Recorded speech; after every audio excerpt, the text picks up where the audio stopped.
স্বার্থ ছাড়া ভারত বন্ধুত্বপূর্ণ আমন্ত্রণ জানালে তাকে সরকার সাধুবাদ জানাবে বলে জানিয়েছেন বিএনপির স্থায়ী কমিটির সদস্য ও প্রধানমন্ত্রীর উপদেষ্টা রুহুল কবির রিজভী।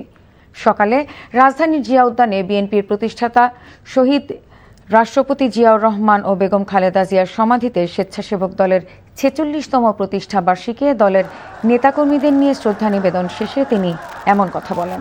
বিএনপির নির্বাচনী ইশতেহার বাস্তবায়নে সরকারের নেয়া নানা কল্যাণমুখী কাজ জনগণের কাছে তুলে ধরতে স্বেচ্ছাসেবক দল মাঠে থাকবে বলে আশা করেন রিজভী।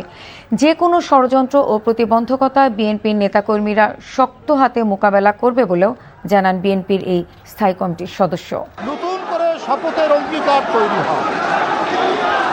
আমরা আগামী দিনে আরও যত বাধা, আরও যত প্রতিবন্ধকতায় আসুক, বিএনপিকে ধ্বংস করার যে কোনো চক্রান্তই করা হোক জাতীয় বা আন্তর্জাতিকভাবে, সেটিকে প্রতিহত করার আমরা প্রেরণা পাই এই দুই মহান নেতা এবং নেত্রীর মাজারে।